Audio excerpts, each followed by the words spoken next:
ঘোষিত হলো বাজেট। রাজ্যের অর্থমন্ত্রী স্বপন দাশগুপ্ত আজ বাজেটে ডিএ নিয়ে করলেন বড় ঘোষণা।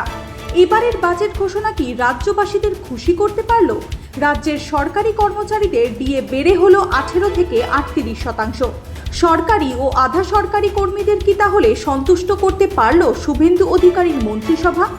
এই নিয়ে কথা বললেন কনফেডারেশন অফ স্টেট গভর্নমেন্ট এমপ্লয়িজের সাধারণ সম্পাদক মলয় মুখোপাধ্যায়। সিঞ্জিনী বলছি ট্রু নিউজ বাংলা থেকে, ডিএর ব্যাপারে একটা ইন্টারভিউ এর জন্য। নতুন বাজেটে নতুন সরকার ডিএ 20% বাড়িয়ে দিয়েছেন, কি বলবেন আপনি এ ব্যাপারে? দেখুন, বিগত সরকার অর্থাৎ তৃণমূল সরকার এপ্রিল মাসে যে ডিএটা ঘোষণা করেছিল 4%, সেটা না দিয়ে বিদায় নিয়েছে। ঠিক আছে, আপনারা জানেন 5ই ফেব্রুয়ারি 2026-এ বাজেটের দিন 4% ডিএ এপ্রিল থেকে দেবে বলেছে, দেয়নি। এর মধ্যে নয়া সরকার এসছে, নয়া সরকার আমাদের সঙ্গে একান্তের যে মিটিং করেছে সেখানে তিনি বলেছিলেন যে বাজেটের দিন একটা বড় গুড নিউজ আপনারা পাবেন, আর বেতন কমিশন 1/1/27 থেকে লাগু হবে, এইটা বলেছিলেন। আজকে দেখলাম যে 20% ডিএটা ঘোষণা করে সেটা চলে গেল অক্টোবর মাসে। মানে অর্থমন্ত্রী নিজেকে মনে করছে আমি খুব চালাক, কর্মচারীদের আমি বোকা বানিয়ে দিলাম, তারা কিছু বুঝলো না। ডিএ পৌনপৌনিক এই যে 20% যে ডিএটা কেন এপ্রিল মাস থেকে দিল না? আমরা তো তাহলে এপ্রিল, মে, জুন, জুলাই, আগস্ট, সেপ্টেম্বর এই 6 মাস আমরা এনজয় করতে পারতাম। দিয়ে তো all India consumer price index অনুসারে দেওয়ার কথা সর্বোচ্চ আদালত বলেছে। সে কেন নিয়ে গেল? বাজেট হচ্ছে আপনার এই জুন মাসে, আর ডিএটা নিয়ে চলে গেল সেই অক্টোবর মাসে। এটা কি মগের মূল্য? কি তারা মনে করছে আমরা অক্টোবর মাসে যেহেতু দিয়েছে, অক্টোবর, নভেম্বর, ডিসেম্বর 3 মাস এনজয় করব? কারণ মাননীয় মুখ্যমন্ত্রী বলেছে 1 জানুয়ারি 2027 থেকে বেতন কমিশন লাগু হবে। বেতন কমিশন লাগু হলে তখন 0% ডিএ হয়ে যায়। কেন 0% ডিএ হয়ে যায়? টোটাল যে ডিএটা, এই যে সেন্ট্রাল গভর্নমেন্টের 60%, আমাদের এখন হলো 38%, আর 22% বাকি আছে, সেটাও দিতে হবে। সেটা কি করবে জানেন তো? অক্টোবর, নভেম্বর হয়ে গেলে ডিসেম্বর মাস থেকে এই 22% ডিএ 1 মাস এনজয় করার জন্য আমাদের কাছে ছুড়ে দেবে, 1 মাস ছুড়ে দেবে। তাতে আমাদের লাভ হলো? একসঙ্গে যদি 42% ডিএটা কেন ডিক্লেয়ার করলো না? আমরা তো 42% কথা বলেছিলাম। অতএব আমাদেরকে, আমরা যেই জায়গায় আছি সেই জায়গায় রয়ে গেলাম। বিগত সরকার তবুও একসঙ্গে 25% ডিএ ডিক্লেয়ার করেছিল 4 কিস্তি, মমতা ব্যানার্জির সরকার। আমরা সব জায়গায় বলবোই তো। 1/1/2019 থেকে সেটা এনজয় করেছি 31/12/19 পর্যন্ত। তাহলে কি হলো? 1 বছর। তাহলে 4 কিস্তি দিয়ে মমতা ব্যানার্জি সরকার 1 বছর আমাদের এনজয় করতে দিয়েছিল। আর এই সরকার আজকে বাজেট হলো, বাজেট হয়ে গেল অক্টোবর মাসে নিয়ে চলে গেল ডিএ। কেন জুলাই থেকে, নিদেন পক্ষে জুলাই থেকে দেওয়া হলো না? কেন তারা সেই অক্টোবরে দিল? তার কারণটা তো বলবে। আপনারা জিজ্ঞাসা করতে পারলেন না অর্থমন্ত্রীকে, মুখ্যমন্ত্রীকে, আপনি কেন অক্টোবরে নিয়ে দিয়ে গেলেন? ডিএটা তো দেওয়া উচিত ছিল। মুখ্যমন্ত্রী ঘোষণা করে ডিএটা দিয়েছিল 4%, তার সঙ্গে 16% যোগ করে 1 এপ্রিল 2026 থেকে কেন দিলেন না? সেটাই তো উচিত ছিল। সরকার তো কন্টিনিউয়াস প্রসেস। এই যে আগের যে 4 মাসের যে বাজেটটা করেছিল বিগত তৃণমূল সরকার, সেই বাজেটকে কোট করেই তো 8 মাসের বাজেটটা হচ্ছে না? 4 মাসের বাজেটটাকে কোট করেই তো 8 মাসের বাজেটটা হচ্ছে। তাহলে সেক্ষেত্রে এই যে বর্তমান সরকার 4% ডিএটা ডিক্লেয়ার করেছিল বাজেট বইতে, সেটা লিপিবদ্ধ আছে। তাহলে তখন যদি বলতো যে 4%-এর সঙ্গে আমরা আরো 16% ডিএ যোগ করে 1 এপ্রিল থেকেই আপনারা একদম ডিএটা পাবেন, তাহলে আমরা বুঝতাম যে তার এই সরকারের সদিচ্ছা আছে। কিন্তু আমাদেরকে বোকা বানালো। কিন্তু আমরা বোকা না, আমরা ওই অর্থমন্ত্রী, মুখ্যমন্ত্রীর থেকে আরো বেশি চালাক। বুঝতে পেরেছেন? আমরা পরিষ্কার ডিএ নিয়ে আমরা রিসার্চ করছি, পরিষ্কার কথা। মলয়দা, আমরা যতটা জানি সেটা মুখ্যমন্ত্রীও জানে না, সেটা অর্থমন্ত্রীও জানে না। মলয়দা, এটা পরিষ্কার করে বলে দিচ্ছি, কারণ 60% ডিএ যতক্ষণ না হবে ততক্ষণ বেতন কমিশন হবে না। আজকে বেতন কমিশন কেন চেয়ারম্যান নিয়োগ করলো না, কেন নোটিফিকেশন জারি করলো না, কেন? যদি 1 জানুয়ারি 27 থেকে যদি বেতন কমিশন শুরু করে তাহলে তো তাদের আজকে অন্তত নোটিফিকেশনটা জারি করা উচিত ছিল, করলো না। মলয়দা, স্পষ্টতই বোঝা যাচ্ছে আপনি এই ঘোষণায় একদমই খুশি নন। একদমই খুশি নয়। কিন্তু দেখুন, নয়া সরকার এসছে, আরো বলছি, নয়া সরকার এসছে, নয়া সরকারের মুখ্যমন্ত্রী তখন বিরোধী দলনেতা ছিল। তার চরিত্র তখন কি দেখেছি, তিনি একটা এই যে সরকারপন্থী সংগঠনকে তার যে ভাতা তুলে দিয়েছিল চেকের মাধ্যমে, কেউ অস্বীকার করতে পারবে না, চেকের মাধ্যমে, কারণ মামলা চালাবার জন্য তিনি একজন আইনজীবী নিয়োগ করেছিল সর্বোচ্চ আদালতে। কেন? অর্থাৎ ডিএটা দিতে হলে পরে মুখ্যমন্ত্রী গাড্ডায় পড়ত। মুখ্যমন্ত্রীকে গাড্ডায় ফেলাবার জন্য তিনি নিজের পয়সা দিয়েছে, তিনি আদালতে আইনজীবী নিয়োগ করেছে, আর নিজের বেলায় ডিএটা ডিক্লিয়ার করে চলে গেল অক্টোবর মাসে, আজকে জুন মাস।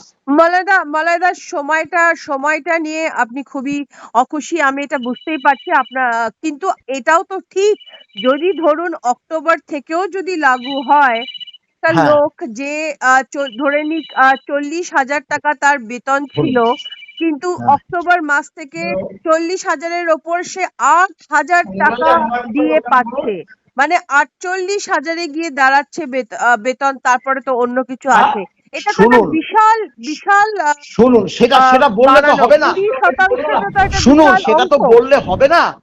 আমাদের তো রোপায় লিপিবদ্ধ আছে। আরে বাবা, আমরা চাকরি করছি, চাকরির একটা শর্ত আছে, সেই শর্তটা তো সরকার মানছে না। না মেনে নিজেরা নিজেরা এই জিনিসটা সমস্যার সৃষ্টি করে তারপরে ছুড়ে দিয়ে বলবে অনেক টাকা তো বেতন হয়ে গেল। বাহ, ভালো কথা তো। আরে আমরা তো যদি শুনুন, 31/12/2026-এ আপনার 60% হয়েছে, 60% ডিএ হয়েছে সেন্ট্রাল গভর্নমেন্ট। শুধু সেন্ট্রাল গভর্নমেন্ট না, পাশে প্রতিবেশী রাজ্য বিহার, উড়িষ্যা, ঝাড়খণ্ড, ছত্তিশগড়, মধ্যপ্রদেশ, গোয়া, দমন, দিউ, গুজরাট, উত্তরপ্রদেশ, তারা তো পাচ্ছে। তা আমরা কি দেশের বাইরে নাকি? আমাদের পশ্চিমবঙ্গটা কি দেশের বাইরে? মলয়দা, বাজেটে এমএলএদের কনস্টিটিউয়েন্সি ফান্ড 70 লাখ থেকে 1 কোটি দিয়ে, আমরা ওইসব শুনতে চাই না। এক সেকেন্ড মলয়দা, 1 কোটিতে গিয়ে দাঁড়িয়েছে, কিন্তু শ্রমিকদের জন্য কিছু করা হয়নি। শ্রমিকদের জন্য কি হলো? সেটাই তো বলছি। আজকে শুধু যে আমরা চাইছি তা না। দেখুন, অনেক ঠিকায় কর্মী আছে, ডেলি রেটেড কর্মচারী আছে, যারা মিড ডে মিল তারা আছে, তারপরে আশা কর্মী আছে। তাদের যে বেতনগুলো হয় সেগুলো বলা যায় না, বললে পরে আমাদের লজ্জা লাগে। ডেলি রেটেড কর্মচারীরাও ডিএ পায়। হ্যাঁ, তারপরে মুখ্যমন্ত্রী জানে, অর্থমন্ত্রী জানে, গ্র্যান্টিনেট কর্মচারী, শিক্ষক, অশিক্ষক, বোর্ড, কর্পোরেশন, পৌরসভা, এরা এখনো পর্যন্ত ডিএ মামলার প্রেক্ষিত তাদেরকে যে ডিএটা দিতে হবে, বিগত সরকার অর্ডার ফর্ডার সব করে ফিনান্সে পাঠিয়ে দিয়েছে, কিন্তু সেটা ইমপ্লিমেন্ট হচ্ছে না। কেন? তার তো 1.5 মাস হয়ে গেল তিনি এসছেন, তাহলে কেন তারা দিচ্ছে না? এবং আরো একটা দুঃখজনক ব্যাপার আপনাকে বলি, যে খোদ রাজ্য সরকারি, আমরা যেমন খোদ রাজ্য সরকারি, এক শ্রেণীর রাজ্য সরকারি যারা তারা কেন কলকাতা কর্পোরেশন এলাকায় বসবাস করে, এইটাই তাদের অপরাধ। এই অপরাধের জন্য তারা এখনো পর্যন্ত একটা পয়সা এই যে 5ম বেতন কমিশনের ডিএ মামলার প্রেক্ষিত পায়নি। কেন পাবে না? আমরা সেটা বারবার বলে এসেছি যে 80, 90, 95, 100 বছরের বৃদ্ধরা তারা বারবার আমাদের কাছে ফোন করছে যে মলয়বাবু, আমরা কি জীবদ্দশায় টাকাটা পাবো না? আমরা তার কোনো উত্তর দিতে পারছি না। আমরা শুধু বলছি, 5টা চিঠি দিয়েছি অর্থমন্ত্রীকে, সেদিনকে আমরা মুখ্যমন্ত্রীর সঙ্গে বৈঠকে এই কথাটা বলে এসেছি, তবুও বিন্দুমাত্র এসে 1 জুন 1 জুন মিটিং হয়েছে, আজকে 22 জুন, একদিনে তো ডিএটা দেওয়া যায় এবং সেটা দিয়েছে। হঠাৎ করে মুখ্যমন্ত্রীর বৈঠকের আগের দিন দেখলাম মানে অবসরপ্রাপ্ত কর্মচারী সমাজের একটা ডিএ ঢুকে গেল, মানে বকেয়া ডিএ। কত শতাংশ দিল, কারা কারা পেলো কিচ্ছু জানি না। তাহলে আমাদের জানাবে না? আমরা কর্মচারীদের প্রতিনিধিত্ব করি, আমাদের জানাবে না যে এত শতাংশ ডিএ দেওয়া হলো? তাহলে অল ইন্ডিয়া বলাদা কনজিউমার আপনি কি প্রাইস ইন্ডেক্স বলছেন, অনুসারে ডিএ দিচ্ছে না। বলাদা আপনি কি বলছেন 4 তারিখের যে রেজাল্টটা বেরোলো, তাহলে কি হ্যাঁ, পুরনো সরকার, এখন কি আপনার মনে হচ্ছে যে যদি পুরনো সরকার থাকতো তাহলেই আপনাদের জন্য বেশি ভালো হতো? না না, সেটা বলবো না, সেটা বলার মতো জায়গায় নেই। পুরনো সরকারের আমলে কিন্তু আমরা ডিএ নিয়ে মামলাটা করেছিলাম।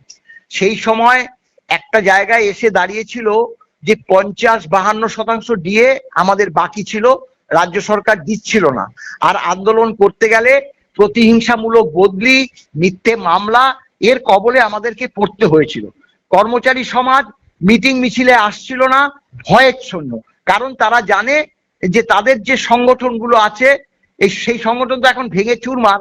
তারা কি করত, তারা ওই অফিসারদেরকে দিয়ে দার্জিলিং এ পাঠিয়ে দিত, এ আমাদের সরকারের বিরুদ্ধে আন্দোলন করেছে, এই জিনিসটা করতো। যার জন্য আমরা মামলায় গিয়েছিলাম, 10 বছর ধরে সেই মামলা চালিয়েছি। গত এপ্রিল মাসের 5 তারিখ আমরা রায় পেয়েছি। রায়ে দুটো কথা বলেছে যে DA is a legally enforceable right, মানে আইনি অধিকার, সাংবিধানিক অধিকার। আর বলে দিয়েছে যে রাজ্য সরকারের এআইসিপিআই হয় না, হতে পারে না। All India consumer price index, AICPI মেনে রাজ্যকে ডিএটা দিতে হবে। তা সেটা তো মানে বিগত সরকার দেয়নি, এবার নতুন সরকার এসেছে, তখন সেই সরকার তো মেনে নেওয়া উচিত ছিল। সেটা তো আমরা দেখলাম না। আমরা বিগত সরকারকে সার্টিফিকেট দিচ্ছি না, এই সরকারে আজকের চরিত্রের পর আমরা গত 1 জুন প্রত্যেকটা মিডিয়াতে বলেছি। আজকে আমাদের সঙ্গে মাননীয় মুখ্যমন্ত্রীর যে বৈঠক হয়েছিল, সদর্থক বৈঠক, আমরা খুশি। কেন খুশি? তিনি বলেছিলেন যে পুরো ডিএর কথা তো বলা যায় না, তিনি বলেছিলেন গুড নিউজ পাবেন ডিএর ব্যাপারে, 1 নম্বর। এবং 1 জানুয়ারি 2027 থেকে বেতন কমিশন হবে। তখনই তো আমরা বুঝে গেলাম তাহলে 42% ডিএটা আমাদের দিতেই হবে। 1 জানুয়ারি যদি বেতন কমিশন হয় তখন তো ডিএ শূন্য হয়ে যাবে, তাহলে 42% ডিএটা দিতে হবে। তাহলে আজকে পেলাম কত? বলতে গেলে বিগত সরকার তো 4% দিয়ে দিলে তো তখন হতো কত? 16%।